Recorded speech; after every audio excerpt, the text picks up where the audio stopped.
ಮಹತ್ವದ ದಾರ್ಶನಿಕ ಸ್ಪರ್ಶುತ್ತಾ ಇವತ್ತು ಗಜೇಂದ್ರಗಡ ಮಹಾನಗರದಲ್ಲಿ ಶ್ರೀಶೈಲ ಪಟ್ಟಣ ಶೆಟ್ಟಿ ಬಂಧುಗಳ ಅವರ 50ನೇ ವರ್ಷದ ಮದುವೆ ಸಮಾರಂಭದ ಸಂತೋಷ ಸಮಾರಂಭದಲ್ಲಿ ಭಾಗಿಯಾದಂಥ ಯಾವತ್ತು ಮಹಾಜನಗಳಿಗೆ ಮಾತೇರಿ ಭಾಳ ಸಂತೋಷ ಸಮಾರಂಭ. ಮದುವೆಯಾಗಿ 50 ವರ್ಷ ಮುಗಿದೋಯ್ತು. ಜೀವನದೊಳಗೆ ಸುಖ ಶಾಂತಿ ನೆಮ್ಮದಿ ಸಿಗಬೇಕು. ಬಹಳ ಮಂದಿ ಜಗತ್ತಿನೊಳಗೆ ಅಂಥ ಶಾಂತಿ ಪಡೆಯೋದು ಭಾಗ್ಯವನ್ನು ಹೊಂದಿರೋರು ಬಹಳ ಕಡಿಮೆ. ನಮ್ಮ ಶ್ರೀಶೈಲ ಪಟ್ಟಣ ಶೆಟ್ಟಿ ಅವರು ತಮ್ಮ ತುಂಬ ಜೀವನದಲ್ಲಿ 50 ವರ್ಷ ಕಳೆದ ಸಂಸಾರದಲ್ಲಿ 50 ವರ್ಷ ಕಾಲ ಕಳೆದಿದ್ದಾರೆ.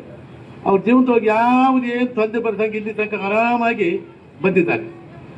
ಅವ್ರು ಹೇಗಿದ್ರು, ಬಸವಣ್ಣ ಸಂಸಾರ ಹೇಗಿತ್ತು, ಶರಣರ ಸಂಸಾರ ಹೇಗಿತ್ತು, ನಮ್ಮ ಸಂಸಾರ ಹೇಗೈತಿ ನೋಡಿ ಕಲಿಯಕ್ಕೆ ಹೋಗ್ತಾ. ಮತ್ತು ಶ್ರೀಶೈಲಪ್ಪನವ್ರ ಸಂಸಾರ 50 ವರ್ಷ ಸಂತೋಷ ಆಗಿದೆ. 50 ವರ್ಷ ಕಾಲ ಯಾವ ತೊಂದರೆ ಯಾವ ಆಪತ್ತಿ ಬರ್ದಂಗೆ ಗಂಡ ಭಾಳ ಸಂತೋಷ ಬಂದಂಥ ಅತ್ಯಂತ ಸಂತೋಷ ಸಮಾರಂಭ ಇವತ್ತಿನ 50 ವರ್ಷ ಸಮಾರಂಭ. ಈ ಸಮಾರಂಭ ಬಹಳ ಮಂದಿ ಭಾಗವಹಿಸಿದ್ದೀವಲ್ಲ. 12ನೇ ಸಲ ಬಸವಣ್ಣ ಮದುವೆ ಆಯ್ತು.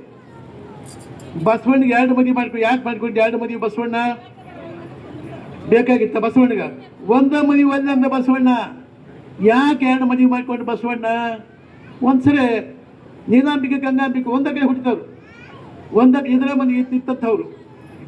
ಸಿದ್ಧರ್ಷ ಮಗಳು ನೀಲಾಂಬಿಕೆ, ಬಲದೇವಂತರ ಮಗಳು ಗಂಗಾಂಬಿಕೆ, ಸ್ವಾದ್ರ ಶುಚಿ ಆಗಬೇಕು ಗಂಗಾಂಬಿಕೆ.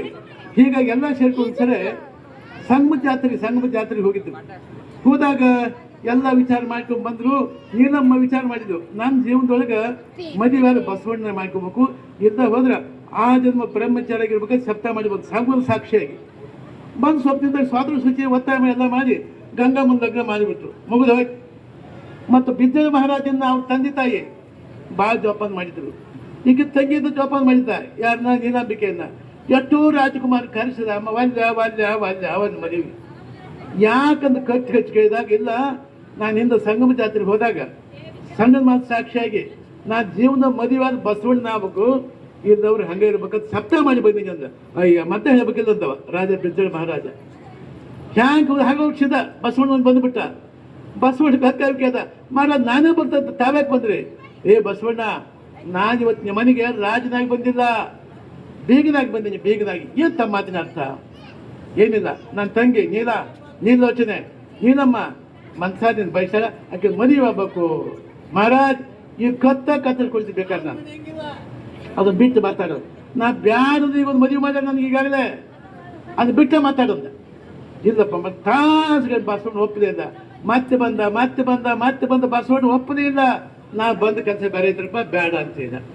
ಕಡೆಕ ಹೇಳ್ತಿ ಗಂಗಾಂಬಿಕೆ ಅಕ್ಕ ನಾಗಲಾಂಬಿಕೆ ಅವ್ರು ನಿಂತರು. ಬಸವಣ್ಣ ನೀಲಾಂಬಿಕೆ ಪ್ರಪಂಚದ ಅತ್ಯಂತ ಸುಂದರಿ, ಬಹಳ ಜಾಣೆ, ಅತಿ ಜಾಣೆ, ನೀ ಮದುವೆ ಆಗಬೇಕು.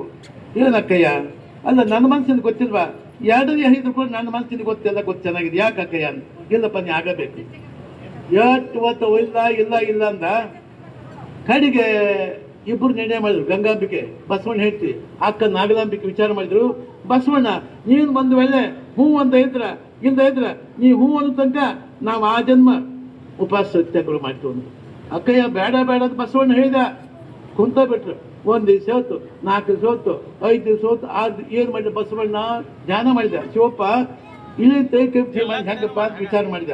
ಕಡೆಗೆ ಏನು ಮಾಡಿದಪ್ಪ ತಾತಂತು. ಅಕ್ಕಯ್ಯ ನಿಮ್ದು ಛೇದಾಗ ಮಾಡಿದಂದು. ಕಡೆಗೆ ನ್ಯಾಯ ಇದೆ. ಯಾಕೆ ದಿನ ಮುಂದೆ ಮದುವೆ ಮಾಡಿದ್ರು. ಅದಕ್ಕೆ ಜೀವನದೊಳಗೆ ಮದುವೆ ಬಹಳ ಮುಖ್ಯವಾದ ಘಟ್ಟ. ಜೀವನದೊಳಗೆ ಬಹಳ ಮಂದಿ ಮದುವೆ ಮಾಡಿಕೊಂಡು ಶಾಂತಿಯಿಂದ ಇಲ್ಲೇ ಇಲ್ಲ. ನಮ್ಮ ಶ್ರೀಶೈಲ ಬಗ್ಗೆ ಎಷ್ಟು ಶಾಂತಿ ಇದ್ದಾರೆ, ಎಷ್ಟು ಸಂತೋಷ ಸಮಾರಂಭ, ಎಷ್ಟು ಮಂದಿ ಕೊಟ್ಟಿದ್ರು ಇವತ್ತಿನ ದಿವಸ. ಅವ್ರಿಗೆ ಹರ್ಷ. ಯಾಕಂದ್ರೆ ಅವ್ರ ಜೀವನ ಹಾಗೈತಿ.